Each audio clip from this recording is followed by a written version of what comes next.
Okay, I want to invite, we have a very short time, but I still want to do it, all the panelists to discuss, and we'll place it, you know, the few questions, בבקשה. And the first one, just to apply to what Marvin was saying regarding the genomics and so on. So some say that if we'll just combine all the databases that are already out there and all the information, even without the huge genomic effort, we might be better off, you know, like what we were talking about, the medical history, you know, environmental, the cultural, those things that are out there and takes less effort and especially less economical effort to combine and to analyze. Maybe we might be better off.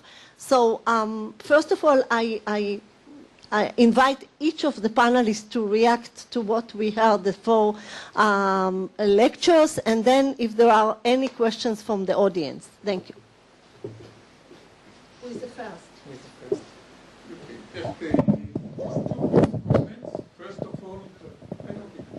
First of all, about the rigidity of the protocol that you mentioned. Well, there are now, there have been developed adaptive designs which allow for the change, I mean, structural changes along the way, and the statistics take care of it. And so this is an alternative to the traditional way of conducting clinical trials. The other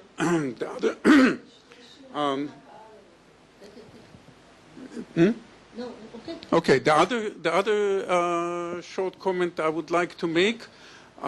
It is a stratified medicine, or what I suggested. The semi-personal medicine is actually an enlarged form of subset selection, which is an unsolved problem even in current traditional medical styles. And as the number of variables increases, it becomes more and more critical, and one has to leave the safe ground of family-wise error rate with the adjustment and go to more courageous area in the treatment of so many subsets, both in the stratified, or as I call it, I think we're talking about essentially the same idea.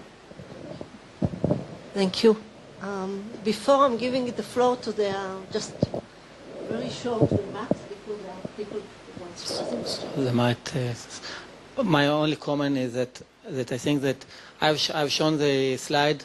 I'm talking about again about cancer.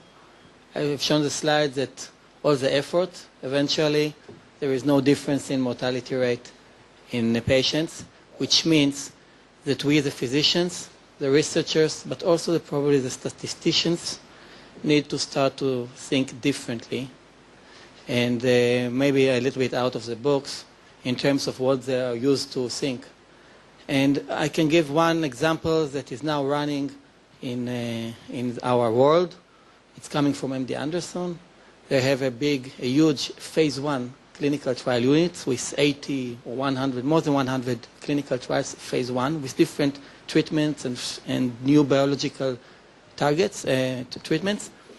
And what they decided to do, and they started to do it like 2-3 years ago, they decided, before 3 years ago, they got a patient to the facility and they put it in one of the trials. And now they decided that each patient that enters the unit is, first of all, is having this kind of molecular analysis with different mutations, 10 mutations, only 10 mutations. Now they are doing whole exome sequencing, but they started the work with searching for 10 mutations for each patient and addressing the patient based on the mutation. Now they had 40% of the patient had some kind of mutation which was relevant, and they did a study, a prospective study, comparing the patients that were directed based on the mutations compared to the patients that didn't have mutation, or had mutations that was not a drug. And there was a huge difference between the patients, between the two groups. 30% response rate compared to 5%. So I think everyone needs to start to think differently. Can I contradict some of your remarks? Okay. I would say that there's been major gains in pediatric malignancies. And Dr. Berger, I think, nods his head. So that in pediatric malignancies, what happened 20 years ago, where very few children, say, lived more than a few months after diagnosis, many of them are cured. So that it isn't as bleak as you would say. And the bleakness is in the common cancer sites, lung, colorectal, and possibly breast, that the gains have not been as much as one would like. There have been some gains in breast cancer, because that's the disease, at least in the United States, which most women fear, and there's a lot of effort to try to find better therapies, and there are better therapies.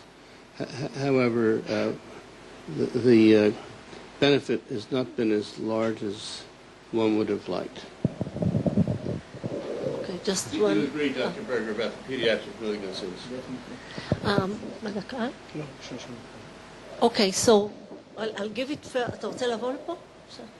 Oh, just speak it out. I have a question for Professor Zah.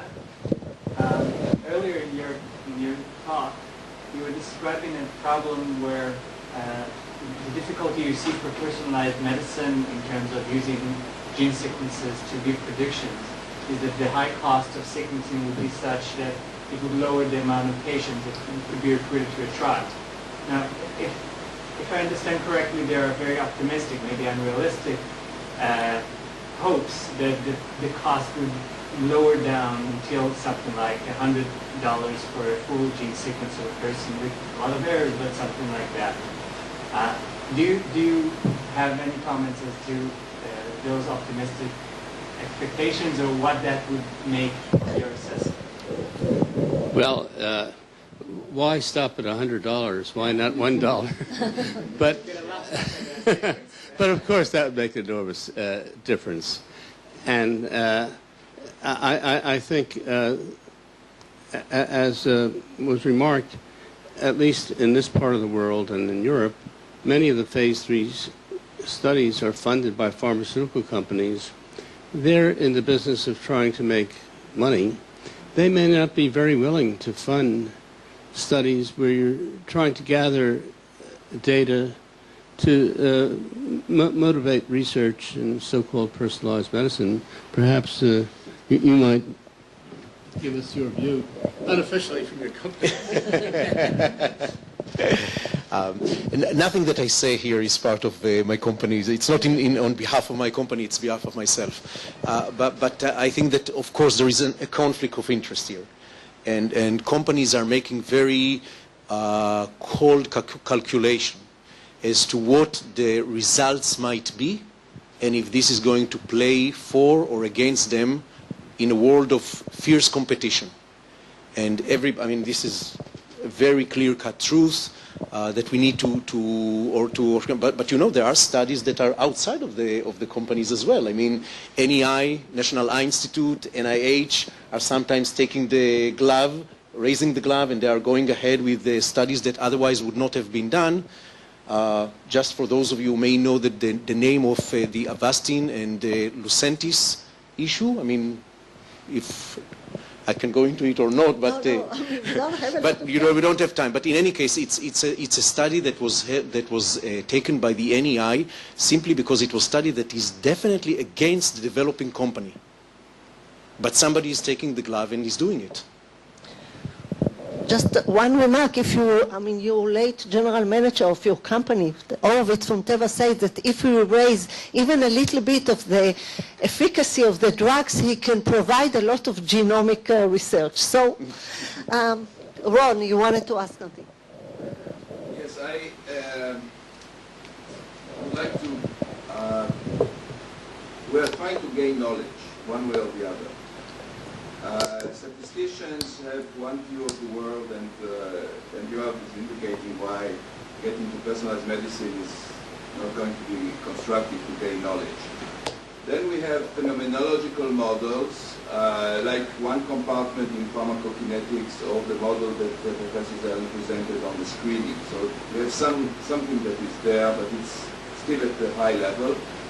And we have also mechanical models, so-called mechanical models, which are based on biomathematics. I'm involved with a company called Optimata, which is doing studies like that. And there the knowledge is coming from a different angle. It's an understanding of the biomathematics behind that. What seems to be lacking, we're talking about future clinical trials, is the combination of these three. I mean, it's either a statistical view or, I think that if we want to gain knowledge more effectively, we have to be better at integrating these different sources of knowledge. That's my point. You know that I agree with you, because that's what I'm preaching for 20 years. Is there anybody? We have one last question, two last. Okay.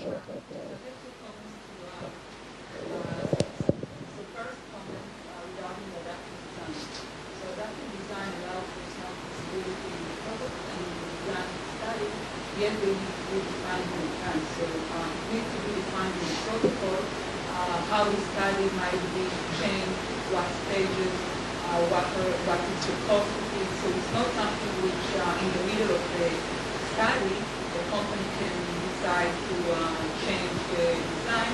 So even that part needs to be defined. The other comment is about the tracing of the programming, which I think is wonderful. This is really related to now. But yes, in the pharmaceutical industry, at least all the critical analysis are being verified physically by programming. All the raw data is sent to FDA, and the FDA actually reviews all of the analysis. So at least in clinical trials, the chances there are programming errors is reduced. Yeah, you're right. I mean, the problem is how to carry over the methodology, which is so strict and so good in clinical trials, to the way most scientists, medical scientists, work. It's not the same. Hamutal, you want it? So you're the last. Speak louder. Speak louder. One of them is the phenomena of the targeted drug is very short period of efficacy after which somehow the body will bypass the drug from the disease to heal. So the relapse to the and people never know that. And exactly is one of the and the other question is, and that's for all of so there is a personality. The personality is not these drugs for all the subgroups, for all the strata, for all the layers, for all the families together. And what do you do as a physician, attitude, with the patient? This is the art part, I think. Yes, this is the bread and butter part. Yeah. For your first question, so I don't agree with you. It's variable. Some of the drugs, or for some of the patients, work for a very long time. We have some breast cancer patients, metastatic breast cancer patients, entered clinical trials in the beginning of the century, and they are still on the same drug for 10 and 12 years already. I guess you also know about this kind of patients. And some of them don't respond at all from the beginning. So there is a spectrum. So I don't agree about it. I think that one of the issues in targeted therapies, we change the endpoints because we see less response, but we see longer progression-free survival, and eventually we see longer overall survival. So it's a little bit different the way that you thought. Regarding patients that we don't have treatment for, what was the question? What do I say? What do I tell them?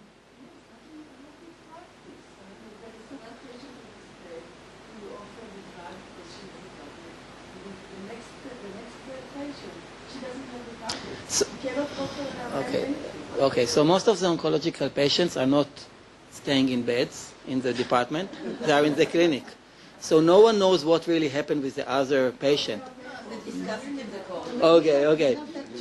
So eventually it depends who is the patient. This is the hard part. You need to feel the patient. You need to feel the way that he is thinking, the way that he is feeling. You want to give him hope. You want to give him quality of life. Hope is part of the quality of life. So you need to find the way for each patient and to each one of the family of the patient how to talk and how to bring him to get out of your clinic with a little bit hope.